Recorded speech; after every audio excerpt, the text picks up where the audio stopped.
Hi hello నమస్తే అండి, welcome to my channel ఆర్వీస్ కిచెన్. ఈరోజు నా రెసిపీ వచ్చేసి గోధుమ పిండితో గులాబ్ జాములు చేశానండి. సో నేను కూడా ఫస్ట్ టైం చేశాను.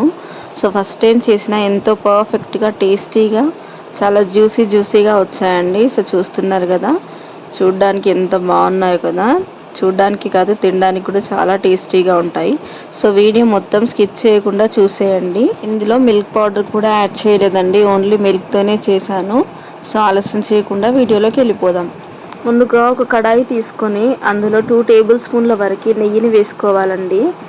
ఈ నెయ్యిని బాగా కరిగించిన తర్వాత 1 కప్పు వరకు గోధుమ పిండిని జల్లించి దీంట్లో వేసుకొని మంచి కలర్ వచ్చేంత వరకు ఫ్రై చేసుకోవాలండి.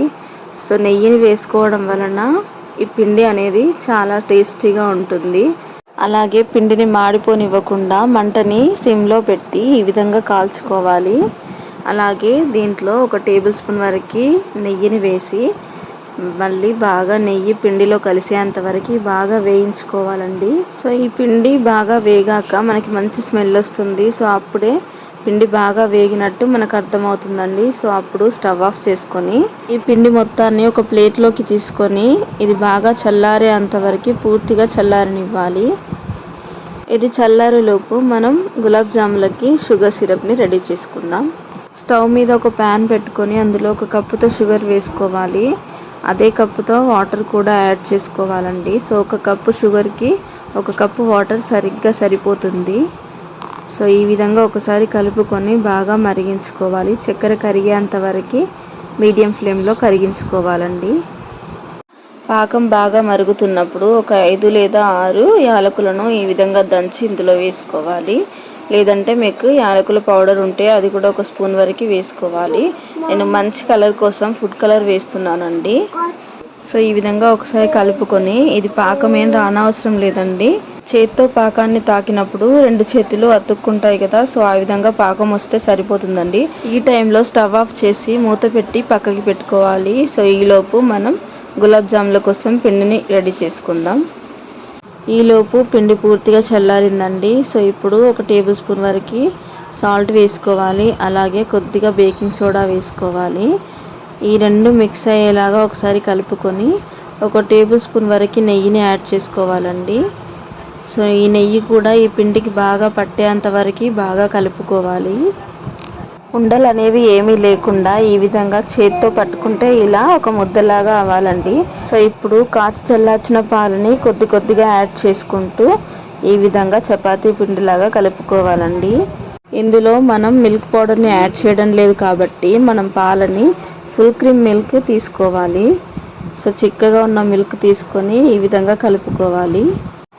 నార్మల్గా కాకుండా ఈ విధంగా మెత్తగా మెదుపుతూ పిండిని కలుపుకోవాలండి. చూడండి ఈ విధంగా. ఇప్పుడు చేతికి కొద్దిగా నెయ్యిని అప్లై చేసుకుంటూ ఈ విధంగా చిన్నగా రౌండ్గా చేసుకోవాలి. మీకు ఏమైనా క్రాక్స్ వస్తే కనుక కొద్దిగా ఇంకొంచెం నెయ్యినైనా పాలనైనా యాడ్ చేసుకొని మళ్ళీ ఒకసారి బాగా కలుపుకోవాలి. చూడండి ఈ విధంగా రౌండ్గా చేసుకోవాలి. చాలా సాఫ్ట్గా వచ్చింది కదా. ఇదే విధంగా మిగతావన్నీ కూడా చేసుకోవాలండి, క్రాక్స్ రాకుండా. ఈ విధంగా మిగతావన్నీ కూడా చేసుకొని పక్కకి పెట్టుకోవాలి. ఇప్పుడు డీప్ ఫ్రైకి సరిపడంత ఆయిల్ తీసుకొని ఆయిల్ బాగా హీట్ అయ్యాక మనం కడాయిలో పట్టే అన్ని గులాబ్ జాములను ఈ విధంగా వేసుకొని మంచి కలర్ వచ్చేంత వరకు ఫ్రై చేసుకోవాలి. మంటని హై ఫ్లేమ్లో పెట్టకుండా మీడియం ఫ్లేమ్లో ఉంచి లోపల వరకు కాలేంత వరకు బాగా కాల్చుకోవాలి. ఈ విధంగా కాల్చుకున్న తర్వాత ఇవి తీసి ఒక గిన్నెలో వేసుకోవాలండి. గులాబ్ జాములు వేడిగా ఉండాలి. అలాగే పాకం గోరువెచ్చగా ఉన్నప్పుడే ఈ గులాబ్ జాములను తీసి పాకంలో వేయాలి. ఈ విధంగా వేసుకున్నాక 1 గంట 2 గంటల వరకు మూత పెట్టి అలాగే ఉంచుకోవాలి. అప్పుడే పాకం బాగా పీల్చుకొని గులాబ్ జాములు ఈ విధంగా అవుతాయండి. చూడండి పాకాన్ని అంతా పీల్చుకున్నాయి కదా. పాకం అనేది లోపలి వరకు వెళ్ళి గులాబ్ జాములు జ్యూసీగా ఉంటాయి. అలాగే బయట కూడా మంచి కలర్లో ఉన్నాయండి. చూడండి ఈ విధంగా రెడీ అయిపోయాయి. మీరు కూడా ఒకసారి గోధుమ పిండితో ఈ విధంగా గులాబ్ జాములను రెడీ చేసి ఎలా వచ్చిందో నాకు కామెంట్ చేయండి. Thank you for watching.